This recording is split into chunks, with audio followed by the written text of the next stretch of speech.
Bonjour, mesdames et messieurs, bienvenue dans ce flash d'information. Nous venons de l'apprendre à l'instant. Un crash d'avion s'est produit ce matin. Et pour en savoir plus, nous avons en ligne le colonel Sako du GSPM, le groupement des sapeurs-pompiers militaires. Mon colonel, vous êtes en ligne avec nous, vous nous entendez? Oui, je vous entends. D'accord. Dites-nous, qu'est-ce qui s'est passé ce matin? Bien, nous avons été alertés il y a environ 1h30, 2 heures qu'un petit avion de 10 places serait échoué en mer. Donc, sur les lieux, nous avons constaté, pas très loin de la plage, un petit avion, effectivement. D'une dizaine de passagers. Sur place, composé de nos hommes, le personnel du BIMA et ceux de la SODEXAM, ont pu, à l'heure actuelle, extraire 7 personnes, dont 3 personnes décédées. D'accord. L'avion qui transportait 10 personnes, donc actuellement les recherches sont en cours pour retrouver les 3 autres. D'accord. Est-ce que vous avez une idée de la provenance de cet avion? Bon, non, nous n'avons pas aucune idée de la provenance. Pour l'instant, nos efforts sont focalisés sur le sauvetage. Oui. On pourra avoir ces informations dans les heures qui suivent. D'accord. Est-ce qu'on a une idée de la cause, de ce qui aurait pu occasionner cet accident, ce crash? Monsieur Hamza, la cause ne pourra être déterminée qu'après une enquête minutieuse. Bien sûr. Nous ne pouvons pas vous donner de raisons pour ce crash-là. Bien sûr. Merci, mon colonel. Et puis, bien sûr, on sera encore en ligne avec vous pour les prochains détails, pour en savoir plus sur ce crash qui s'est produit donc ce matin ici à Abidjan.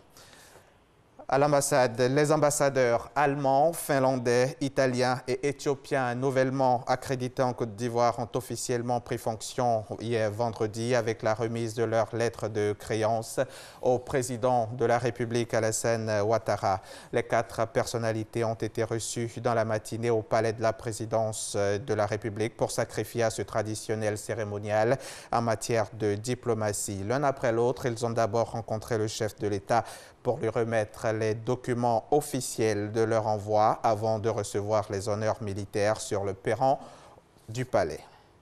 Aux États-Unis d'Amérique, à Washington, D.C., en marge des assemblées annuelles de la Banque mondiale et du FMI auxquelles il a pris part, le Premier ministre Amadou Gon Coulibaly a reçu la nouvelle de l'appui financier du MCC, le Millennium Challenge Corporation, à hauteur de 315 milliards de francs CFA à la Côte d'Ivoire. Les précisions d'Adama Koné dans le Trésor. Il est notre envoyé spécial sur place. La Française Audrey Azoulay sera la prochaine directrice générale de l'UNESCO, l'Organisation des Nations Unies pour l'éducation, la science et la culture. Pour le vote final des 58 membres du conseil exécutif de l'organisation, l'ancienne ministre de la Culture de François Hollande, énarque diplômée de Sciences Po et de Paris-Dauphine, était opposée au Qatari Ahmad Ben Abdelaziz Al-Kaouri. Elle a obtenu 30 voix contre 28 à son opposant. Sa nomination sera officialisée le 10 novembre prochain. Ici en Côte d'Ivoire, le ministère du Commerce, de l'Artisanat et de la Promotion des PME à travers sa direction de la répression a procédé jeudi à la destruction de 35 tonnes de produits prohibés et périmés. Et selon le ministère du Commerce, plusieurs actions seront également menées sur le terrain afin de traquer les contrevenants. On en parle avec Grace Kando. 37 tonnes de produits périmés et prohibés d'une valeur de plus de 50 millions de francs CFA incinérés à la décharge d'Akwedo.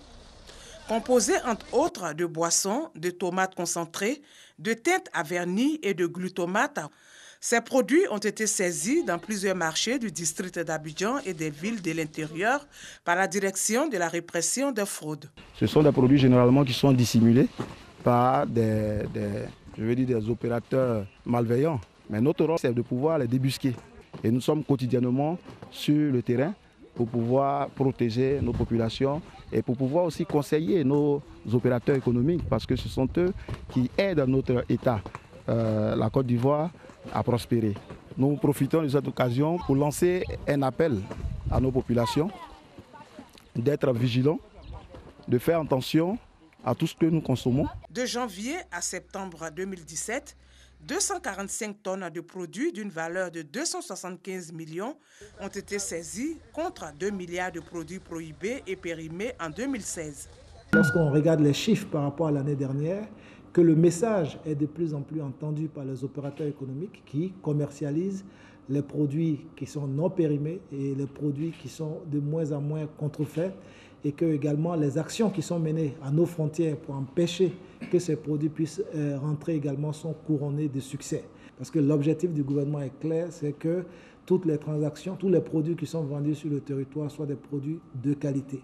En termes de perspective, le gouvernement a pris un décret portant sur le contrôle de la conformité des produits avant embarquement. Un mot d'actualité internationale pour refermer ce flash. Au Kenya, après la décision historique de la Cour suprême d'annuler le vote du 8 août, donnant raison à Raila Odinga sur de possibles fraudes au sein de la commission électorale, le parti présidentiel, le Jubilé, s'était promis de corriger le système judiciaire. Cette semaine, les choses se sont accélérées. Le parti présidentiel a fait voter au Parlement des amendements à la loi électorale.